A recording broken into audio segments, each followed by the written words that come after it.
Hello again everyone, hope you're all well. Today I just wanted to do my first response video. I've seen quite a few people, David Birdsall and a few others, put up a video of their top 5 nostalgic PlayStation 1 games. So, as I really do like the PlayStation 1, I thought, well, I'll do one of my own. PlayStation means a lot to me because we saved up for it ourselves. It wasn't something that was bought as a present. It was... My dad said, if you want one, you have to save up. And I remember we had a piggy bank, which was Ham from Toy Story. And every time we got a bit of money or whatever, we put it in there, me and brothers, and we knew how much we had in it. And I remember the day that we went to my dad and said, look, we finally got enough. We took it to him. And we tipped all this money out, and it was like pennies and 2p's and pounds. And you know what I mean? There was a lot of change. There was no notes in it. I just saw the look on my dad's face. It was like, oh, really? But he changed the money, went to a bank, we went to our local video shop, and we bought a PlayStation 1, the first model, and it came with one free rental, which I cannot for the life of me remember what we rented, and one free game, but you had to send off for it and get it back. That game would be on my list now, but I do have a copy of it, but it's not a PAL copy. It's one I'm really looking for, and that's Twisted Metal. Twisted Metal to me is my first ever PlayStation 1 game. We played it to death, as I think I've spoken about in the past. So yeah, unfortunately don't have that one, otherwise it would be on my list now. I'm sure it would be on quite a few people's lists. And again, another honourable mention is Road Trip. Same type of game, but I've already spoke about this one before. So again, would be on my list, but I'll leave that off for now. So, the way we used to collect games was we didn't really have the money to buy a new game, so we got a lot of demo discs. And some of these games are games I've bought later on because of the love of playing them on the demo discs.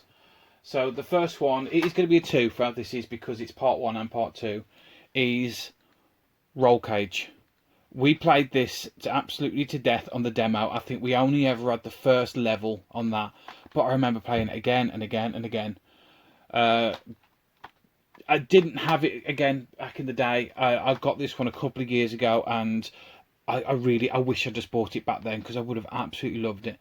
I still do, but then I have also gone and found that there was a sequel to it as well. I've only had this one about a year. They just both play really well. It's crazy. It's like, if you get the run right, it's great. If you hit a rock, if you hit a wall, you bounce so far all over the place, it's almost uncontrollable. So I know they've sort of remade this this series. Is it Grip on the PlayStation? PlayStation 3, I think it's on. Which I do like that as well. But to me, the first level of this, that's nostalgia to me. I put it in, play it, absolutely love it. So yeah, that's Roll Cage. That's my choice 1. Next one just brings back a lot of memories from playing with my friends. We used to play Worms a lot and everything else, but when this one came out, not only do we like the whole combat and everything else, but Rick Mail absolutely made this game. The humour in this and everything else is, I love Bottom, I love Rick Mail, I love, you know, lots of other stuff. Remember Filthy Rich and Catflap, sort of and Kevin Turvey. We used to watch Rick Mail all the time. So the fact that he was on a game that we could play, we could beat each other up. Yeah, this is more teens. We played this, and God knows how many years. I actually think, although I don't think it's aged particularly well because it's 3D, whereas Worms has really aged it's quite well. You know what I mean? It's a 2D. It just looks good. But I'd love a remake of this. I really would. Granted, you'd never get Rick Mail in it again for obvious reasons, but yeah, Hogs of War. Absolute classic. This copy was given to me by my mate Steve. Again, he bought this when Rick Mail actually passed away because we hadn't played it for years. And when he moved house, he went, look, I know you'll give it a good place in your collection. And Steve, it does. I absolutely love that. Next one, we're going to another racer, and again, it was another racer that to me defines the PlayStation, even though this was on different systems, and this is one that we had again on a demo disc, and it's Wipeout. I mean, honestly, to me, absolute classic. It's even though it was on other systems, it's a PlayStation game. Wipeout is a PlayStation game. The music in it, the way that you drive, you know what I mean? It's very punishing. If you get it wrong, you're wrong. You know, it's your fault. You've got to learn the tracks. You've got to take your time, and it's and it really did blow me away when I first played this.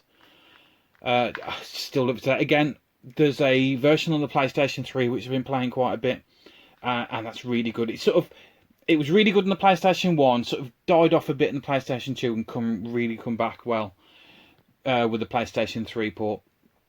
So yeah, Wipeout, absolute classic. If you haven't played it, you don't have a PlayStation. You have to play this game. And again, another twofer, but to me, very nostalgic in... I was terrible at this game, but my brother wasn't, because it blew me away at the time when it came out. And that's Abe's Odyssey and Abe's Exodus. Just when I saw the atmosphere in this game, the story behind it, that you're basically trying to save everyone from being turned into food. The intro sequence of this, when I first saw it, it was like watching a movie back then. It really was. It blew me away. Considering we went from Amiga straight to PlayStation 1, so you can imagine the difference. I love the style of this. It's really difficult. I've never even got close to completing this. But my brother would sit there and he knows it all. He could play it probably all through now. I love that you can go and go into the enemies and then use them to kill people or distract people and all the puzzles. And the same again, it continued with the sequel. So yeah, to me, that's PlayStation again. Love the Apes games. And the last one to me, even though everyone has their fighting game, everyone has the games that they like, whether it's Street Fighter or Mortal Kombat, to me it always will be, and always has been, Tekken. Tekken 2 probably more so as like nostalgia for me for what we played. But we all started with this. I think most people who had the demo disc that came with the PlayStation were introduced to Tekken. I have lost count how many hours we have played on various forms of Tekken. Tekken Tag on the PlayStation 2 is still one of the best. It really is. And when I say we still play it to this day, every time we have a game night, Tekken will come on at some point in the night. There's a lot of history behind it, like certain people, like certain players, and quite a rivalry, and it's actually quite funny. It's, even though my mate James will kick my ass with law, as most people, that one time that I can beat him, you can always tell you're getting to him when he starts leaning forward on the chair, when the laughing and joking stops. That's going to fall on Tekken fighting mode. And as much as he denies it, I'm sure he's broken quite a few pads when he's lost. So yeah, Tekken is amazing. It really is, and that is probably my favourite fighting game of all time. I do like Soul Calibur, but Tekken, it's so much better. It really is. So that's was supposed to be 5, but as I said, 2 of them are part 1 and part 2. So that's my 5 nostalgic PlayStation 1 games. What are yours? If you want to put a video up as well, please put one up. I'd like to see. I always like to see what games you enjoyed, so I can, if there's a game that I've missed in the past, I can give it a try. So yeah, thanks for watching.